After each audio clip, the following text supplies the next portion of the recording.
Hello, I'm Louis from LoukProp, and this is a continuation to our full financial calculation guide to buying a private property. So if you have not watched the first part, stop, go and watch that first before coming back to this video. If you have already watched that, let's continue. Let's go.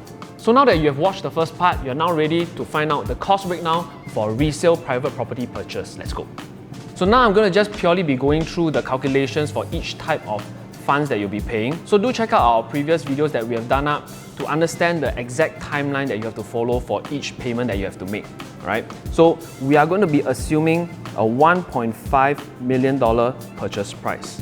Now for resale, when you actually find a property that you are intending to buy and you want to make an offer for it, you first put down a 1% option fee, and if you decide to buy it later on, you want to exercise it, you have to pay a 4% exercise fee. This is a pretty standard market practice.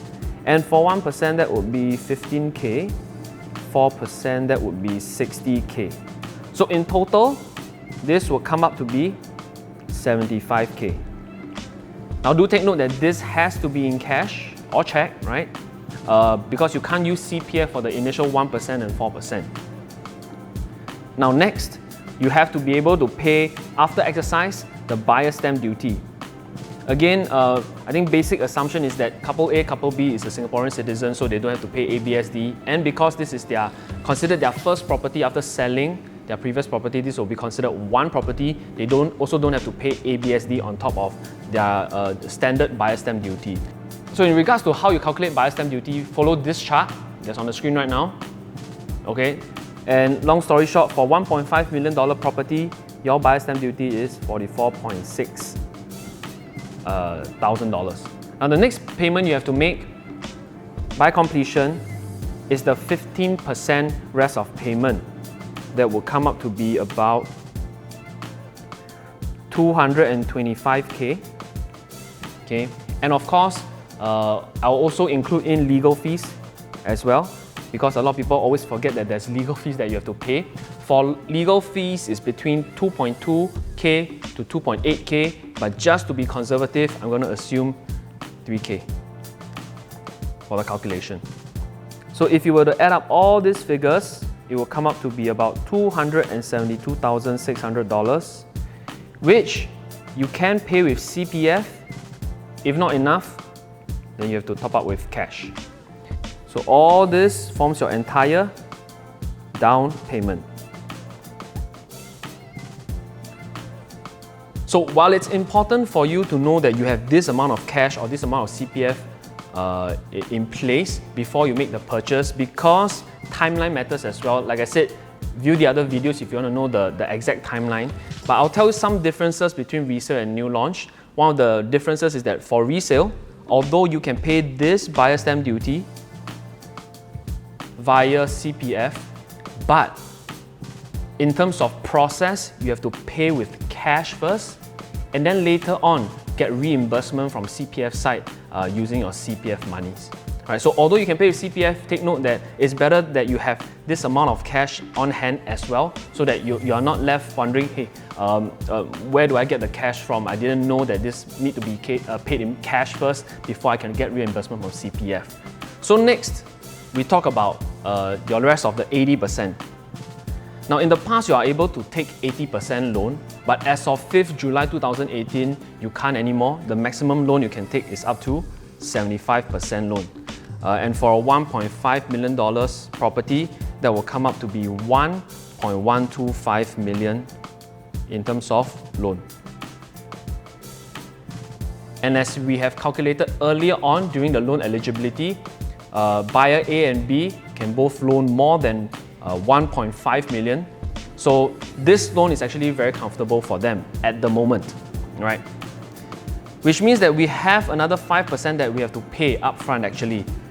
This 5% comes up to be about 75K, and also can be paid using CPF, if not enough, cash.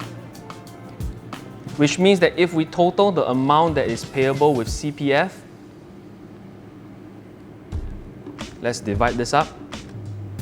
The total amount that you have to pay upfront in CPF, all right, knowing that they have 400K in terms of CPF usable, they need to first pay this 273K, 272,600, and they also need to pay this amount, 75K. Which means that based on 400K minus 272,600 minus 75K, $52,400 will be their remainder CPF. Okay, so it's good to know that we still have some CPF left over even after paying for the property. Now for the cash portion,